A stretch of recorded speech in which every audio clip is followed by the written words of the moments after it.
Welcome to another episode of Mike's Money Picks. Today on the podcast, we're going to be breaking down the 2024 Sony Open Golf Tournament.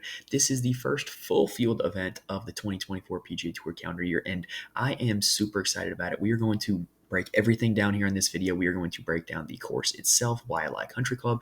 We are going to tell you who the best golfers are from pretty much top to bottom in this field and who needs to be on your DFS lineups, on your betting cards. And then we are going to break down one and done for this event as well. So we've got every format of fantasy golf covered here on this episode.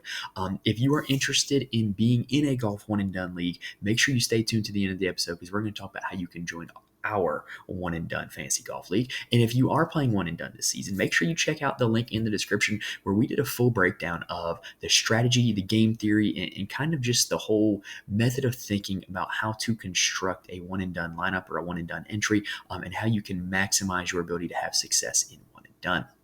And while you're here, make sure you subscribe to the YouTube channel as well as subscribe to the audio feed because we are going to have golf content coming your way all through the rest of the PGA Tour season every single week, non-stop. So if you're subscribed, you'll be notified when new episodes drop and you can check them out on a weekly basis. You can also check out all of our weekly NFL and college basketball content. Makes me a little sad to say that sentence because it does mean that college football is over. But if you stay with us for the rest of golf season, you will be here for the start of next college football season. So if you hit subscribe, you'll be here for all of the four sports that we cover here on Mike's Money Picks. All right, so without further ado, let's go ahead and dive in and start breaking down Waialae Country Club. All right, so we are still in the great state of Hawaii for the Sony Open with Waialae Country Club.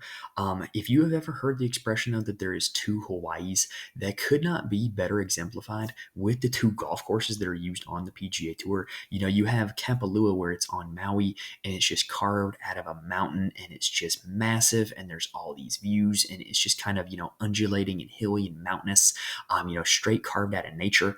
And then Waialae is, in Honolulu. It is very close to Waikiki Beach in Diamond Head, and it's kind of flat and sculpted and manicured and just, it's kind of like, last week we had natural Hawaii. This week we have tourist Hawaii. And to me, that's the best comparison is we're still in Hawaii, but this is like the clean cut, just pristine Hawaii. It's still going to look good on a television, but it's not going to be like the same sort of like majestic natural views that we had at Kapalua. So Waialae, because it is literally carved like out of a city instead of opposed to like a mountain range, is one of the shorter courses on the PGA Tour. It is a par 70. It is only 7,044 yards. This is the first event back for many players that did not play in the Century last week.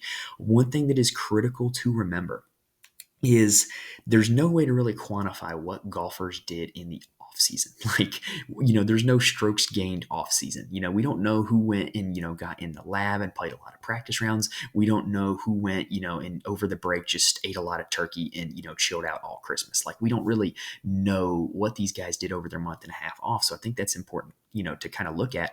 And I think that's something that plays into course history a little bit. Guys that do well here are these the guys that are grinding in the offseason and are prepared for this tournament as opposed to guys that come in out of shape and out of practice. Now, this is one of the shortest courses on the PGA Tour. There are large Bermuda greens, though, not that dissimilar from last week. However, they are much less undulated. This is a classical design golf course. It's one of the oldest golf courses on the PGA Tour.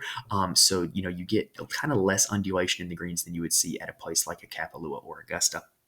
There's also not really a whole lot of trees on this one. Yes, it is tree lined, but it is not like, say, Harbor Town or Colonial, where if you are in the trees, you're going to have to be punching out.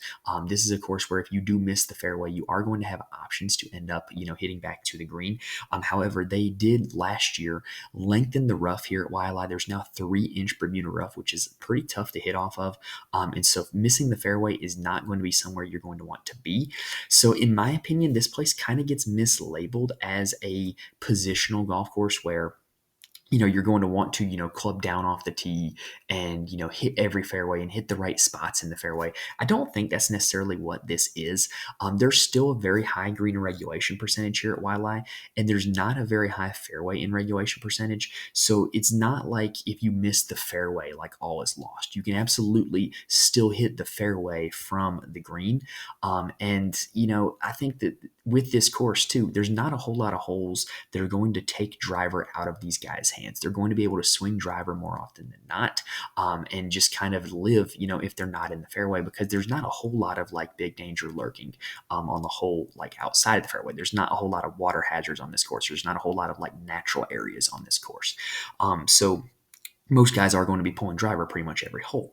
Also, almost all approach shots here at Waialae are from 100 to 200, or I'm sorry, 125 to 200 yards. Those are the key ranges. There's a lot of very homogeneous par fours here at Waialae that are all going to give you a similar approach range. So that 125 to 200 range is going to be pretty important.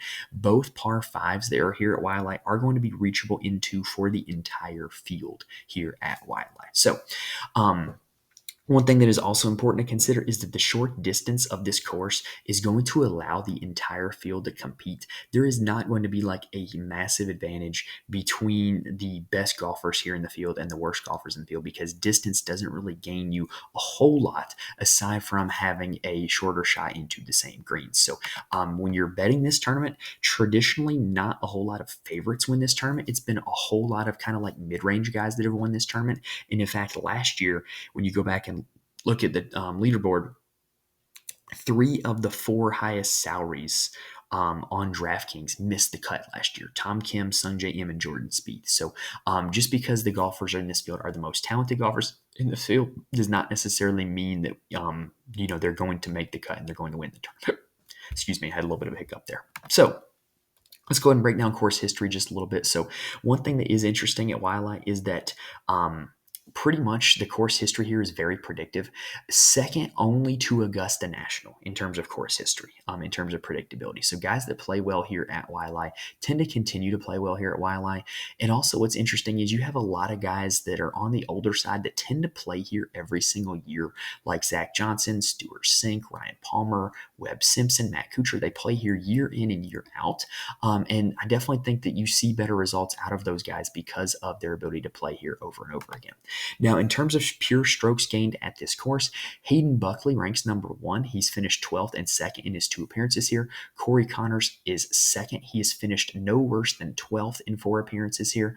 And then you have pretty much a lot of guys that just played the event one time. And that's really kind of puffing their number up. Another guy that I think is really relevant with his course history here, Matt Kuchar, has won this event in 2019, missed the cut in 20 and 21, and then T7 in 22 and 23. Typically, the winning score here tends to be in between minus 15 and minus 20. So we're not looking at a pure birdie fest like, say, the Byron Nelson or the Rocket Mortgage, but there are plenty of birdies to be had. The key this week is you're going to need to hit greens and make those birdie putts. So for the key stats, if you are building a model this week on a site like Rick Run Good or Fantasy National, here is what I would prioritize. First off, I would prioritize strokes gained approach. Pretty much you are going to need to put yourself in advantageous positions on these greens if you want to win this tournament. So that way you can get enough of those makeable birdie putts and make enough of those makeable birdie putts. So that way you can record enough birdies to win this golf tournament. Another important stat, really the main off the tee stat I would prioritize, is good drives gained. So good drives is when you either hit the fairway, or if you miss the fairway but still hit the green in regulation, that classifies as a good drive as well. Because at this course, there's a lot of situations where you can be in the rough but still have a shot to the green. So I think that good drives is a good way of measuring off the tee ability here at this course. Greens in regulation gained is another one that I would look at. Basically, do you give yourself more greens in regulation than your opponents in the rest of the field? Strokes gained putting on Bermuda grass is going to be what I would look at, because again, you're going to have to make the birdie putts this week. Course history at this course is very important as well. We just talked about it. That's something that I would weight heavily. And the 3 comp courses that I have for this one are all very classical designed, older golf courses that have been classified as shorter positional golf courses. They're either par 70 or par 71, and you see the same group of players tend to play well at these golf courses. The three comps are Colonial Country Club, home of the Charles Schwab Challenge, Sedfield Country Club, home of the Wyndham Championship, and Harbour Town, home of the RBC Heritage. To a lesser degree, I think that Sea Island, home of the RSM Classic, as well as TPC Sawgrass, home of the Players Championship, I think those could classify a little bit. So what I would really classify this course as is, I would say it's Pete Dye adjacent. There's a lot of courses on the PGA Tour schedule that are designed by Pete Dye, and they tend to play a very similar way. This course, like Colonial, like Sedgefield, are not Pete Dye designs, but they tend to play very similar to Pete Dye design courses. So that is what we are looking at with Waialae. Let's see if we can now identify some golfers that have a chance to win this week. All right, so we're going to do this bit in two parts. We're going to talk about the favorites, aka we're going to talk about every single golfer that is priced $9K or above on DraftKings, and then we're going to talk about the value plays as well. And then we're going to get to one and done strategy for the week. So one thing that is interesting this week is that the three highest priced players on DraftKings, Ludwig Aubert, Tyrrell Hatton, I should say, and Matthew Fitzpatrick, none of them have played this event in the last 5 years. So you're looking at three guys at the top at a place where course history is very important who have no course history. So they're going to kind of be case studies into, what plays well here. Can general talent win out as opposed to course history? And in terms of talent, I don't think there's anybody in this field more talented than Ludwig Aubert. Like, this is an elite field for this event, but it still doesn't have like a Scotty or a Rory or a Victor playing in it.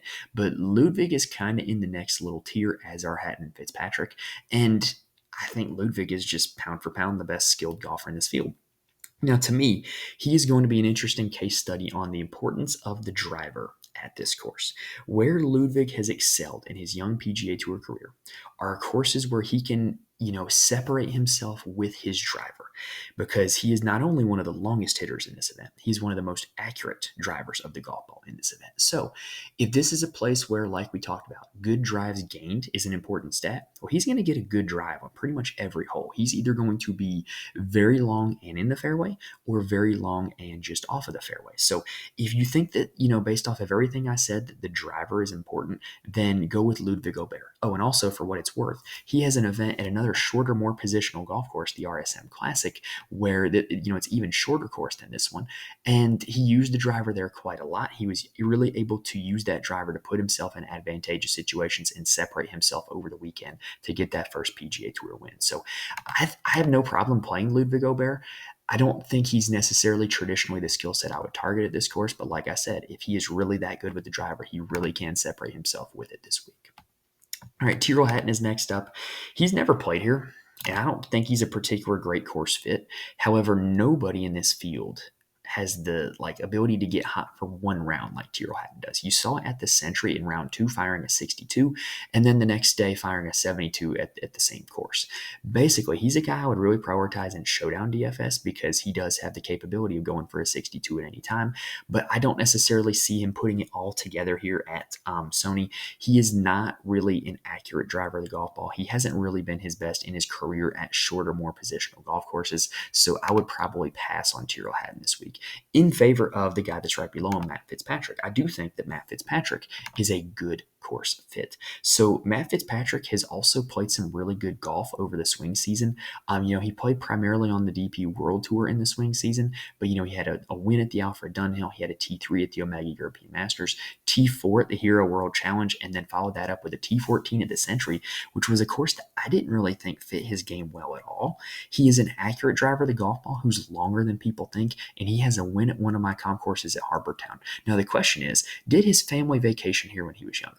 I don't know the answer to that question, but that seems to be where Matt Fitzpatrick wins at, because he did have the win at Colonial Country Club. He did have the win at Harbour Town, where he had played there as a younger boy, and he used that, course history and course knowledge to kind of propel him. Well, I don't know if what the answer to that question is here, but I do know that he's an elite course fit, and I think that Aubert is going to come in really highly owned, and Fitzpatrick is going to be a great pivot in the 10K range. Now, I don't know if anybody in the tournament has the upside that Sahith Theegala does. So when Sahith has it going, man, he has it going. And he had it going for 2 rounds at the Century, and it was good enough to get him into a solo second place finish. He went really hot and really cold with the putter. In my opinion, Sahith is very similar to Jordan Spieth in his game, where he's not the most accurate off the tee. He can get hot with the irons and he can get hot with the putter, and he generally has a good short game. That necessarily doesn't perfectly align with this course, but again, when he gets hot, he gets really hot. He played here last year and he finished 48th. So I think that little bit of course history will help him a little bit, but I think he's also a better golfer right now than he was at this time last year. So Sahith Theegala, big time upside play. Brian Harman is also a guy that I like a lot. Whoops. He is clicked on the wrong golfer here on DraftKings. He is a shorter hitter.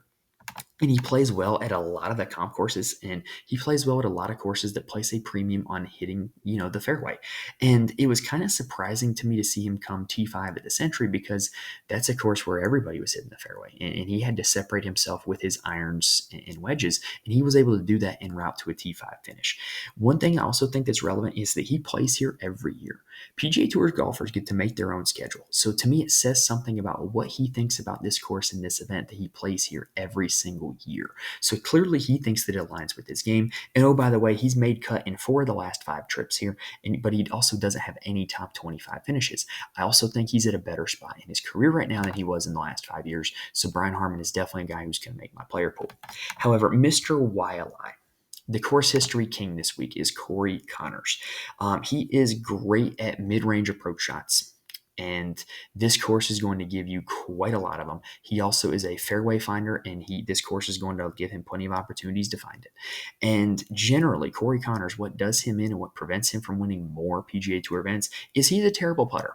Just quite frankly, he generally averages negative strokes gained with the putter. But at this event, where these greens are a little bit bigger than average, they're Bermuda grass, they're a little bit slower than average, he's a positive putter here. He has gained strokes putting in total in all of his appearances here, which is not something that you say often for Corey Connors. So Corey Connors, the course history king, certainly a guy that I think is going to be very popular this week, and he's going to be in a lot of my lineups this week.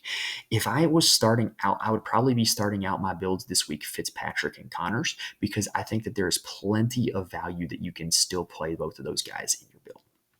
Now, Eric Cole is a case study to me on recent form versus course fit, because the recent form has been great. He closed the swing season with 3 straight top 3 finishes and a T14 at a very tough field at the Century last week. However, the course fit to me is not. He is not a good driver of the golf ball. He generally loses strokes off the tee, and he has big misses with the driver. And I don't think there's a whole lot of trouble lurking for big misses with the driver, but I don't think this is a place where you want to be playing out of the rough all day. You want to be in the fairway. And so I don't think this is the best course fit for him. But if the recent form is something you prioritize, he's got to be a guy that you get into lineups, because I don't think anybody in this field has better recent form than Eric Cole. Chris Kirk and Russell Henley sit back to back. And they're both intriguing for different reasons. They are both previous champions of this event, with Russell Henley even coming as a runner-up when Hideki won it 2 years ago. But they're on the opposite side of the spectrum of recent form. Russell Henley came in 52nd place at the Century last week, which is close to dead last, whereas Chris Kirk won the Century last week. And so I think you're going to see a lot of people on DraftKings click Chris Kirk this week, but I'm probably not getting there on a guy that won last week. It's a little bit of a fallacy to think that guys can't win back-to-back on the PGA Tour, because they do. And every now and then a guy does. But I don't know. I just don't see it out of Chris Kirk. There's certain guys that you think that can do it. And he's not one of them for me. If you think he's one of them, if you were impressed by what you saw at the Century, go for it. But probably off of Chris Kirk this week. Will Zalatoris is coming off of a back injury. In terms of what we have seen from all the golfers in this field throughout their entire PGA Tour careers, Will Zalatoris at his prime might be the best one in this field. But is he in his prime? I don't know. Last time we saw him, he played in the Hero World Challenge and came in dead last, firing 2 rounds of 79 or worse.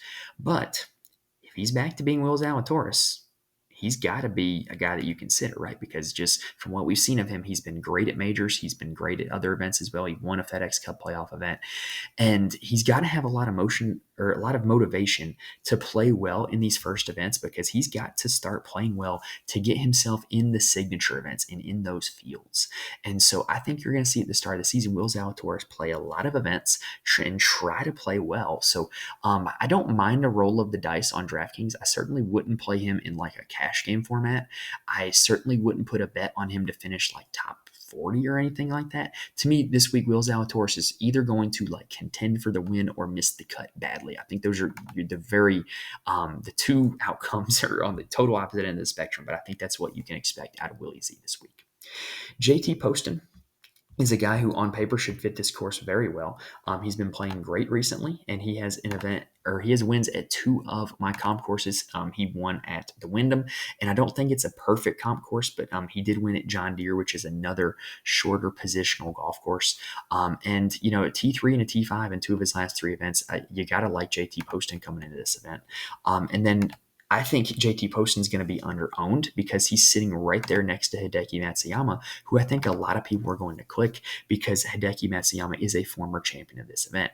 However, I always give this caution with Hideki. You never really know what you're going to get out of Hideki. He doesn't really have one discernible skill set that makes him great, and he doesn't really have a whole lot of consistency in his finishes. So I don't really know what to expect out of Hideki. He probably won't be somebody that I play a whole lot of, but he does have that genuine winning upside that not a whole lot of guys priced $9,000 and below are going to have at this event.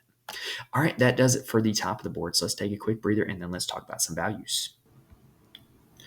All right, so before we get started with the value plays, I do want to mention there are a few places where you can get more information from me. First off, you can follow me on Twitter at Mike's Money Picks. I tweet out the DFS rundown for every golf tournament where I just kind of highlight some of my favorite categorical plays, as well as I make any announcements about the show, and I'm more than happy to answer any questions you have for me if you reach out to me on Twitter. I'm also in the Fantasy Corner Discord. The link is in the description to the YouTube video as well as on the audio feed. Basically, the Fantasy Corner Discord is a lot of smart people who play a lot of DFS for a lot of different sports. And if you're looking for somebody to bounce ideas off of, talk strategy, or just sweat it out once the games start, the Fantasy Corner Discord is the place to go. It's a lot of fun. It's a great community to be a part of. And part of the fun of DFS is talking about it with people, and it is entirely free. Now, one thing that is not free is the articles that are on my Patreon, patreon.com/Mike's Money Picks. For only $3 a month, I write a full article for every golf tournament, as well as every college basketball slate and every college football and NFL slate, where I highlight my core plays as well as kind of my lineup strategy and attack strategy for the slate. I think it's very reasonably priced. I'm not going to sit here and promise that you're just going to instantly win GPPs from it, but I do think that you can read it, get yourself some good information, get yourself some good strategy, and some building blocks on winning DFS lineups in those sports. Lastly, if you're looking to try something new this golf season, maybe you want to try player props on Underdog, or maybe you just want to start betting golf outright on a new sports book, head on over to signupexpert.com/Mike's Picks. We're partnering with SignUpExpert, and what they do is they get you the best offers and promo codes on any DFS player prop or sports book site. And so, you might as well take advantage of it. If you're going to be, try something new, get yourself that best offer and promo code that you can. Lastly, I do want to talk about one and done really quickly. So we are trying to get 2 one-and-done leagues off of the ground. The first one is going to be on Fantasy Golf Championships. The second one is going to be on Splash. The Fantasy Golf Championships one is private, but it's gotten more interest. So if you would like to be in that one, please reach out to me, and if there is a spot for you, I will get you one. It maxes out at 20 people, and we're getting close to that. So if you want a spot in that, let me know. We're also running one on Splash Sports that is open. The link is in the description. That one has not gotten a whole lot of interest so far. So I'm hoping to still have it, but if we end up not having the one on Splash, then I'll very happily set you up on the one on Fantasy Golf Championships. But the links to both those are in the description if you want to be involved in one and done with us this season. Also, I do have this editable spreadsheet where if you want to track your one and done picks, maybe you do multiple one and dones like I do, and you want to track who you've used in each one and done. I have this editable spreadsheet for you. The link is in the description. Just make sure you do file and make a copy. That way you can, have your own version as opposed to trying to edit mine, which it will not let you do. All right, so now let's go ahead and break down the value plays. So one thing that's interesting when it comes to value plays, y'all, is like I get some people every week that are like, hey, you mentioned too many guys. I don't know who to pick. And then there's also the people that are like, why didn't you mention this random guy who's 6,600 and came in 12th place? Well, I kind of can't have it both ways, y'all, where I, give you every single name in the field or just give you the guys that are like the best. So I'm going to try to only go through the value plays that I like and make sure I point out why I like them. So Siwoo Kim is the defending champ of this event. And, when you rolled off the comp courses, like he excels at the comp courses, right? He's won at Wyndham. He has won at TPC Sawgrass, and he excels at shorter Bermuda grass courses. Siwoo Kim, though, there's always a wide range of outcomes. You never know if he's going to win the tournament or just, kind of have a quadruple bogey in the first 4 holes. But he does have the genuine winning upside that not a lot of golfers down here do. And he tends to play well at courses he tends to play well at. So the fact that he has a win here at this event makes me inclined to go back to him. Cam Davis is a guy that I like a lot, and I'm hoping that a lot of the field stays off of him because I'm hoping that a lot of people will look at his performance at the Century and stay away. It was a genuine roller coaster ride. He had 2 rounds that were par or worse and 2 rounds that were par or better, but he closed with a 8 under 65 where he started to get hot on approach and he started to get hot with the putter at the end of the event. And so I'm kind of hoping that that'll carry over into this week, and staying in Hawaii with, Bermuda greens again. And he's a bigger hitter, like he's one of the longer hitters in this event, but he excels at shorter courses for whatever reason. It just, whether it's the ability to club down or, to whatever it is, he excels at shorter courses. And he's played here 4 times. He's never come in worse than 32nd. And he has 1 top 10. And, before the Century, he had 3 straight top 12 finishes. So he was playing some really good golf. I think Cam Davis checks off a lot of boxes, and he is in a price range surrounded by other guys that I think he's going to be overlooked. And I hope he is a low-owned, solid play this week. Now, heading down to the 7K range, there's a trio that I like back to back to back, and that is Akshay Bhatia, Matt Kuchar, and Adam Svensson. Y'all, I'm going to talk about Akshay every week, so if you get tired of it, then so be it. But Akshay, he's supremely talented. He's an elite iron player. It's the putter that's always been the concern with him. Well, at the Century, he was an elite putter, and if he had a better final round, he was genuinely in contention to win that event. For whatever reason, he plays his best golf at tropical golf courses. He has a win at Puerto Rico. He has played very well in the Bahamas. He's played very well in Mexico, and he played very well last week in Hawaii, and he's still in Hawaii, so let's go ahead and roll out Akshay one more time. Matt Kuchar is the guy that we talked about in the course history segment as an elite course history player here. He's coming off of back-to-back top 7s at this event, and he just recently came in runner-up in November at the Worldwide Technology Championship. So Matt Kuchar, at his kind of older age, is not a long hitter by any stretch of the imagination. So I am hoping that a shorter course will bring shorter hitters into play, and he tends to play well here at this one. So Matt Kuchar, definitely a guy that I'm considering this week. And then Adam Svensson was T7 at this event in 2022. He has been great at a lot of those comp courses that I listed off.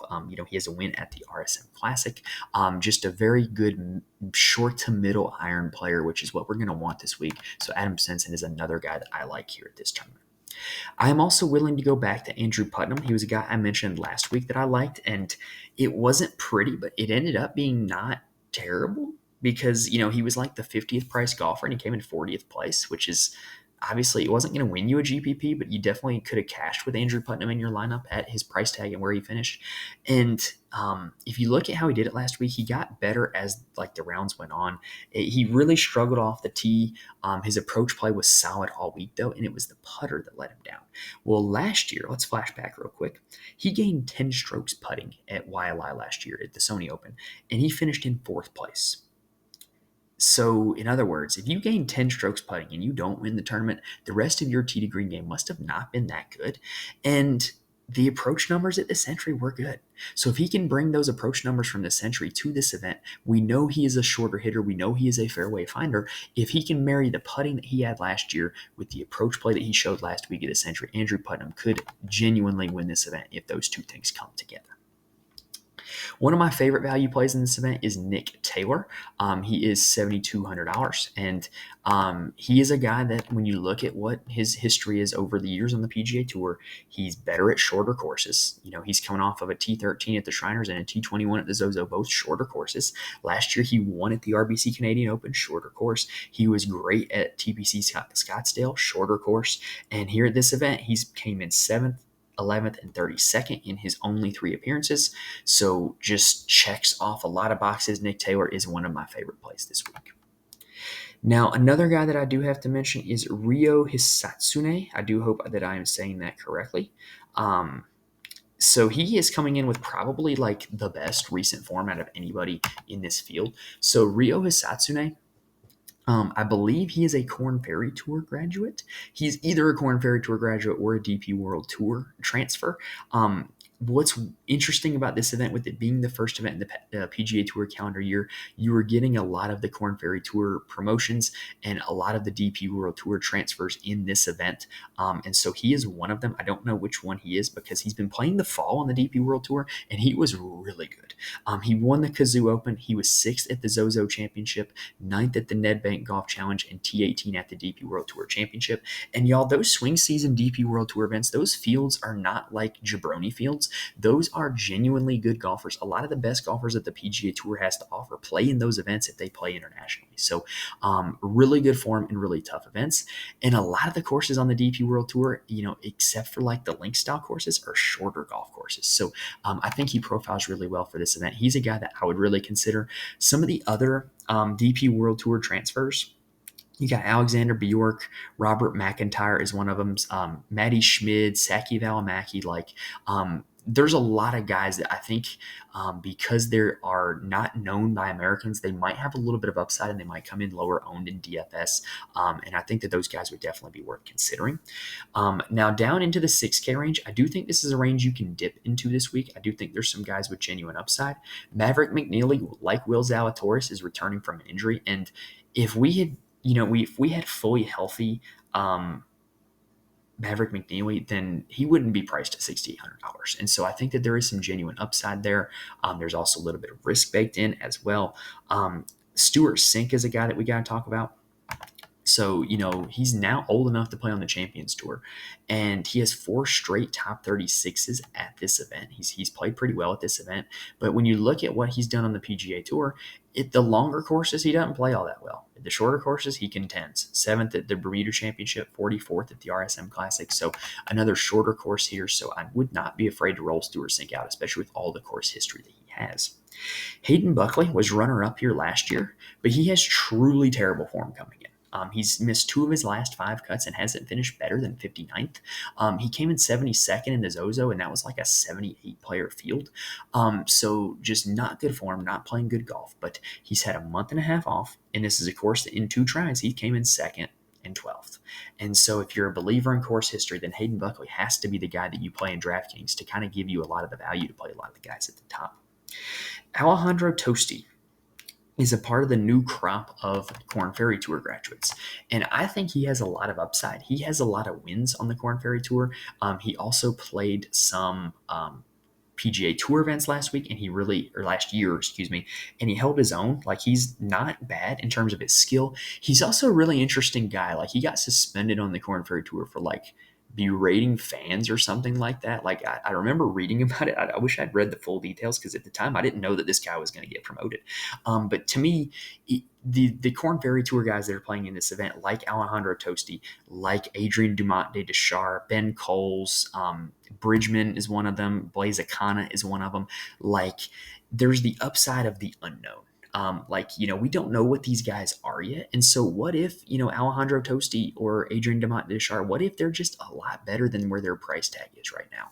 And so I think that they make for very intriguing plays this week. Obviously, they're a little bit risky because they're not used to playing in PGA Tour events, but definitely a little bit of intrigue in playing those guys. Matthew Neesmith is one of the last ones I will mention.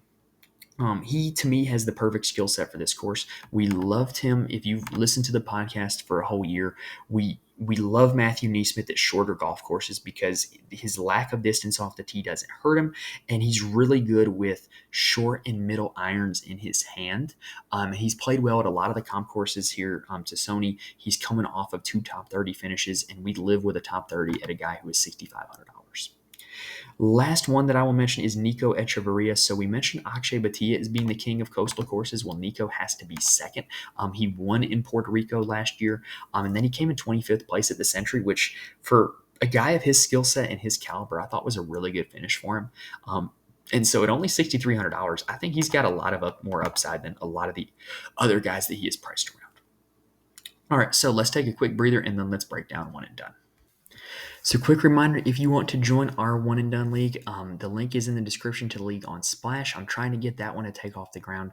If it does not and you wish to be in the Splash one, I would more than happily set you up in the one on Fantasy Golf Championships. Just reach out to me in the comments or via direct message. Reach out to me on Twitter. I'd be more than happy to get you in that one if you really want to be in the one and done and the one on Splash ends up not really taking off. So let's go ahead and talk strategy for this one. So we mentioned on the One and Done show how it is very important to start off early in One and Done. You want to be playing one and dones from ahead. So I want to be as aggressive as possible. However, I also have to acknowledge that this is not a signature event. So this is not one of the biggest purse events that you're going to have. So I don't necessarily want to use a guy that I may want to use at a signature event down the road. I also may not want to use a guy that I could see using it, 6 or 7 different courses down the road. So like an example, this would be, I really like Matt Fitzpatrick this week. I think he is probably the most likely golfer to win this tournament, in my opinion. But there's a lot of courses I could use Matt Fitzpatrick at. I could use him at Harbour Town. I could use him at a major. I could use him at the Scottish or the British Open. So I might want to hold off on Matt Fitzpatrick, even though I do think he is a good course fit. Same thing with Brian Harmon. I think he's in a great course fit as well. But I can use him at Travelers. I could use him to defend at the Open Championship. I could use him at another shorter positional golf course down the road. So I don't necessarily know about picking him this week either, even though I think those are probably on paper the 2 best to pick this week. I'm not going to use Tyrrell Hatton because there's like 3 or 4 elevated events I could see myself using him at. I don't think this is a great fit for Keegan or Sahith. I've already mentioned I'm not going to play Chris Kirk going back to back. Russell Henley with a win at this tournament is pretty intriguing. I'm not going to lie. Ludwig Aubert is another guy I'm not going to use this week. I think he's supremely talented. I think by the time the end of the summer rolls around, he's going to be one of the hottest names on the PGA Tour, and there's going to be a lot of other courses that I can use him at.